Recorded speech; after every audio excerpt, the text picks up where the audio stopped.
नियम कानून ऐसे इसमें मोदी का क्या है, वो तो छुट्टी जाना था, लेकिन वहां पाकिस्तान की पार्लियामेंट में उनका सांसद कह रहा था कि हमारे जर्नल की टांगा कांप रही थी। और इन 10 साल में नरेंद्र मोदी जी ने देश के लिए जो काम किया वो सारा आपके सामने। आज जो विकास की गंगा बह रही भाइयों, जिन सड़कों का जिक्र पहले इंग्लैंड में, अमेरिका में, फ्रांस में, जर्मन में होता, आज उतनी बढ़िया सड़क हमारे यहाँ है। और मुझे नहीं पता कितने लोग गए वहां पर, बजाया 10-12 देशों में भी घूम गया। आज उनकी सड़कों में और हमारी सड़कों में शर्मा जी, हमारे शक्ति केंद्र जी, श्री संजीव जांगड़ा जी, श्री संजय शर्मा जी, श्री योगेश अग्रवाल जी, अमित शर्मा जी, प्रवेश वर्मा। देश में लोकसभा चुनाव चरम सीमा पर है। सभी दलों का प्रचार जारी है। भाजपा के स्टार प्रचारक हरियाणा के कृषि मंत्री कंवरपाल गुर्जर भी अंबाला लोकसभा सीट से भाजपा उम्मीदवार कटारिया के समर्थन में जनसंपर्क कर रहे हैं।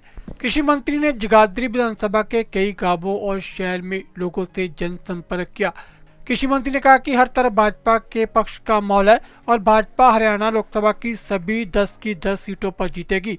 वहीं कृषि मंत्री ने इस दौरान कई मुद्दों को लेकर कांग्रेस पर जमकर निशाना साधा।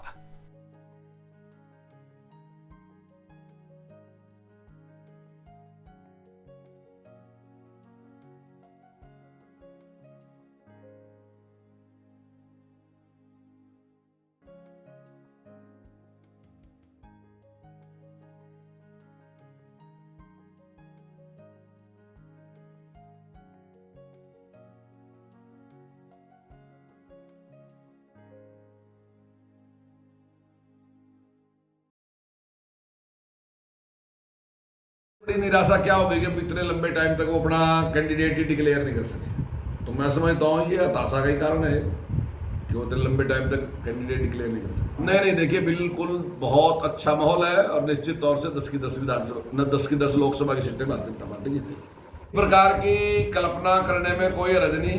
ये तो मंगेरी लाल के सीन सपने हैं। अगर सपने में ही खाना तो फिर हलवा ही खाओ, तो क्या दिक्कत है? क्योंकि है तो कुछ नहीं, यहाँ कुछ नहीं है और दक्षिण में कुछ नहीं है कांग्रेस का।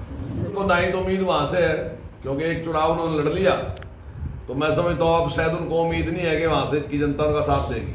तो इसलिए अब रायबरेली की भी ट्राई में है और ये भी फाइनली है कि रायबरेली से भी कुछ मिलने वाला है नहीं। बहुत ही समझदारी का काम किया। ऐसा योग्य व्यक्ति जो था वो कांग्रेस में रहता, मैं तो अपने आप सोच रहा था कि इतना योग्य व्यक्ति कांग्रेस में कैसे है। ऐसी पार्टी जिसके पास कोई दिशा नहीं है, तो मैं नहीं समझता कि अरविंदर सिंह लवली जी के लिए वहां की जगह थी, कोई स्पेस उनके लिए था। तो मैं उनको बहुत बहुत बधाई दूंगा, बहुत बहुत शुभकामनाएं दूंगा और मैं बेहद खुश हूं कि उन्होंने भारतीय जनता पार्टी ज्वाइन की। इसी प्रकार से जो रवनीत सिंह बिट्टू है पंजाब के, मैंने उनको कई बार सुना, उनके जो राष्ट्रवादी बयान थे, मैं उनको सोच रहा था कि कांग्रेस में कैसे रह रहे। कांग्रेस तो वैसे ही ऐसे राष्ट्रवादी आदमी को बाहर निकाल के कर देगी और आज टाइम आ गया कि उन्होंने भी छोड़ के भारतीय जनता पार्टी ज्वाइन की। तो मुझे दोनों ही जो लीडर थे वो थे तो कांग्रेस में, लेकिन मेरी मनपसंद थे और आज वो भारतीय जनता पार्टी में बेहद खुश हूं। देखिए जो कांग्रेस की लीडरशिप है वो स्वयं ही दिशाहीन है और उसमें नेतृत्व देने की योग्यता उसके पास नहीं है। इसलिए जो योग्य लोग हैं वो आज कांग्रेस को छोड़ के जा रहे हैं।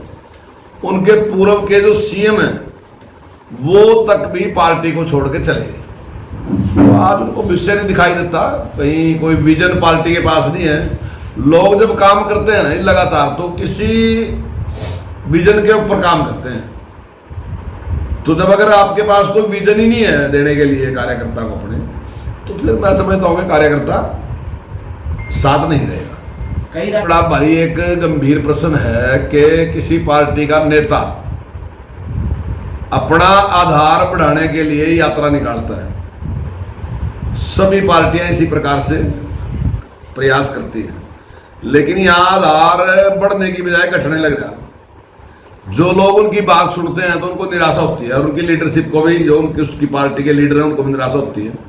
और आपने दोनों यात्राओं में देखा कि उनके बहुत जो बड़े लीडर थे वो पार्टी को छोड़ के चले गए, बजाय लोगों के जुड़ने के जो पहले थे वो भी छोड़ के चले गए। तो मैं समझता हूँ इससे बुरी हालत किसी पार्टी के लिए क्या हो सकती है।